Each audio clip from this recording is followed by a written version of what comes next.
Chapter 11. The three rangers sat comfortably around the fire Will had built. Their evening meal had been a good one. Crowley had brought venison steaks with him, and they had cooked them, sizzling and spitting, on flat stones heated in the coals of the fire, supplementing the meat with boiled potatoes, liberally heaped with butter and pepper, and greens that had been blanched quickly in a pot of boiling water. Now, nursing mugs of coffee that Holt had brewed, they sat in a companionable silence. Will smiled quietly to himself. He was eager to know the details of his mission, but he knew that there was no sense in hurrying things. Crowley and Holt would tell him in their own time, and nothing he did or said would make them do so any sooner than they planned to. A few years earlier, he would have been in a fever of anticipation, fidgeting and unable to relax. But, along with the other skills of a ranger, he had learned patience.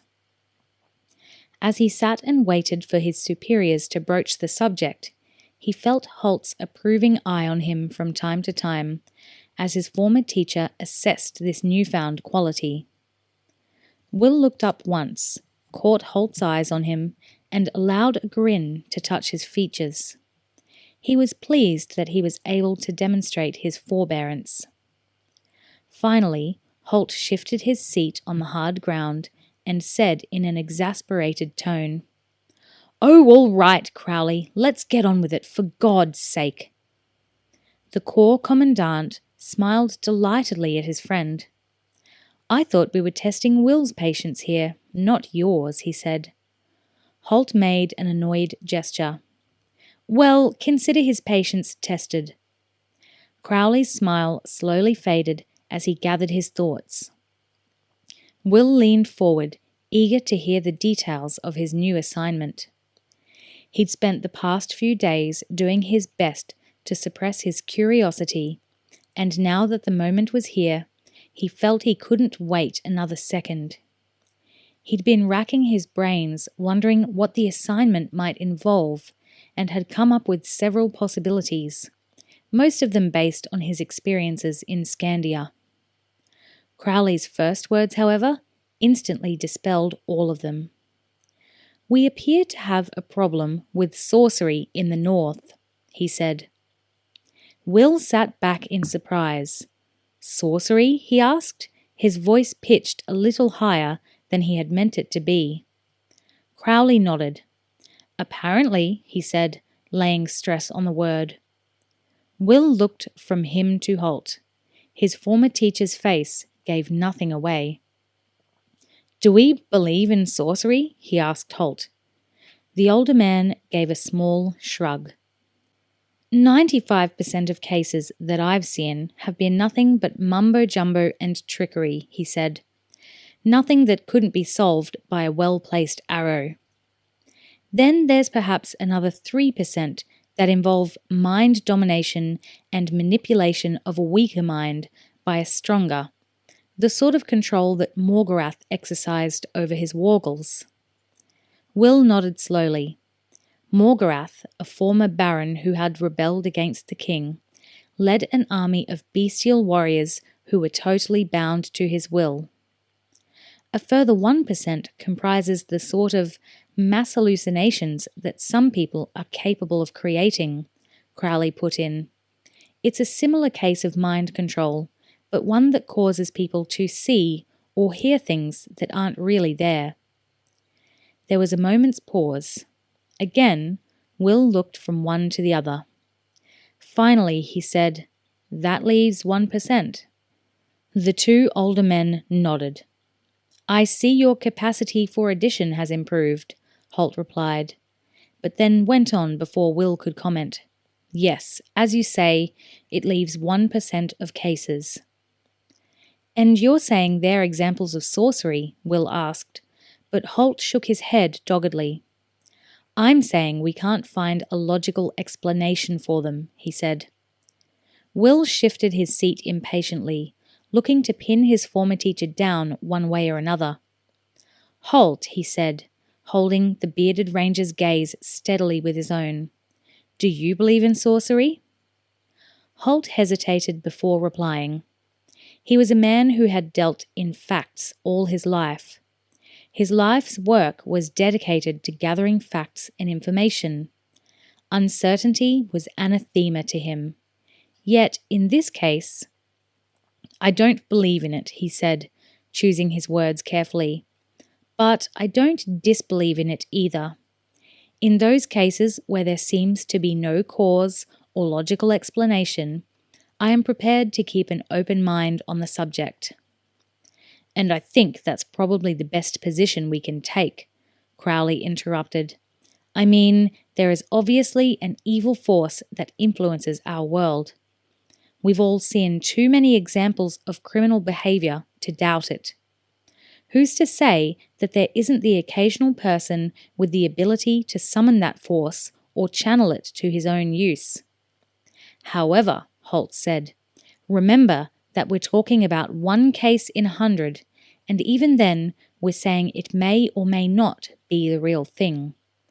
If the real thing even exists. Will shook his head slowly, then took a deep draught of his coffee. I'm getting confused here, he said at length. Holt smiled grimly. Just keep one thing in mind. There's a better than 90% chance that the case we're dealing with here isn't sorcery. It just appears to be.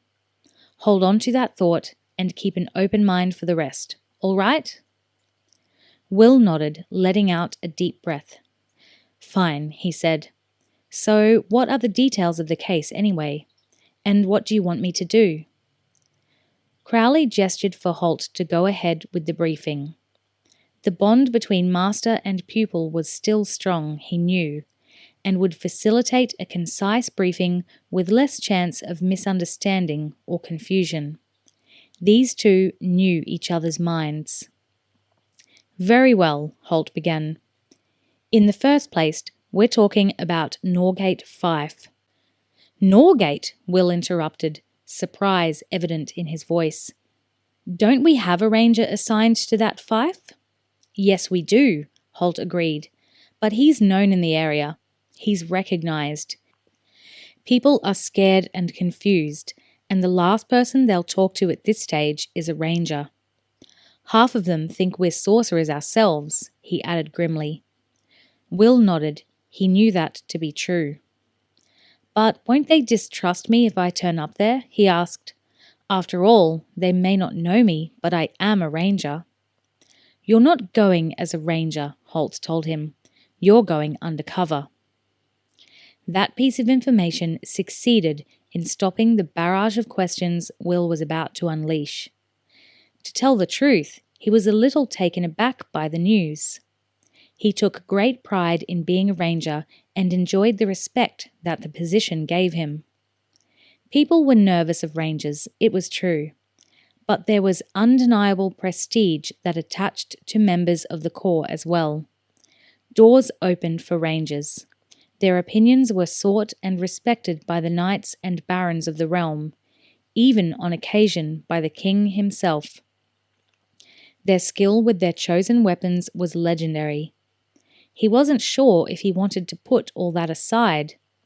He wasn't sure that without the aura of being a ranger to bolster his confidence, he could actually handle a difficult and dangerous mission. And already, this mission sounded as if it were going to be both of those. We're getting ahead of ourselves, Crowley said. Let's get the big picture out of the way before we start going into details. Good idea, Holt said. He gave Will a meaningful look, and the younger man nodded. He knew that now was the time to listen without interruption. All right, Norgate Fife is rather unique in the kingdom, insofar as, in addition to Castle Norgate, the centre of the fief, there is an additional castle in a shire right at the north.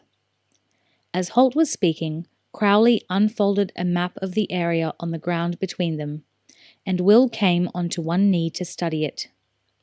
He could see Holt was right. He touched the map, where a castle was indicated virtually on the kingdom's northern border. Castle Mackendor, he muttered, and Holt nodded.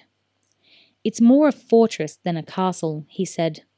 It's a little low on luxuries and high on strategic position.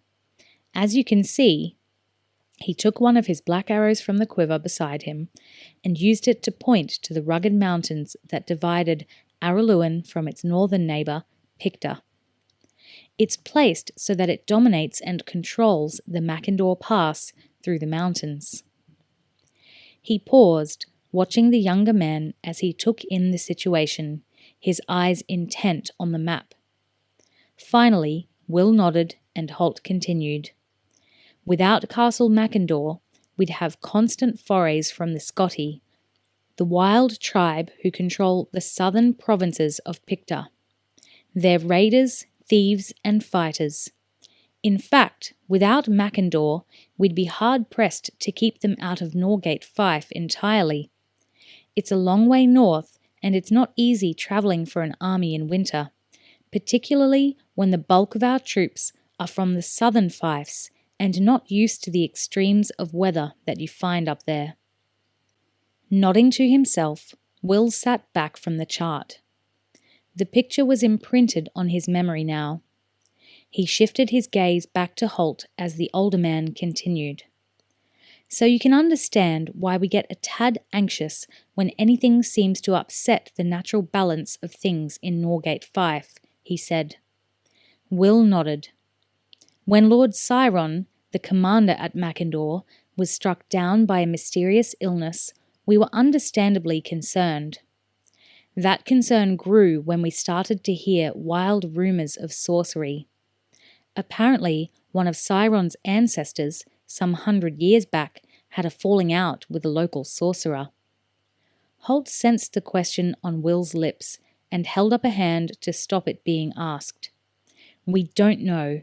Could have been mind control, could have been a charlatan. Or maybe he was the real thing. It all happened over 100 years ago, as I say, so there's very little hard evidence and a lot of anecdotal hysteria involved. As far as all the accounts of the matter go, he was a genuine dyed-in-the-wool sorcerer who had been feuding with Cyron's family over a period of hundreds of years. The most recent appearance was the end of a long line of clashes.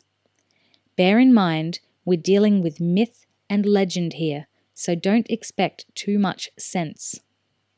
What happened to the sorcerer? Will asked, and Holt shrugged. Nobody knows. Seems he struck Cyron's ancestor down with all manner of mysterious ailments. Naturally, the healers couldn't identify or treat any of them. They never can when they think sorcery's involved, he said with a disparaging note to his voice.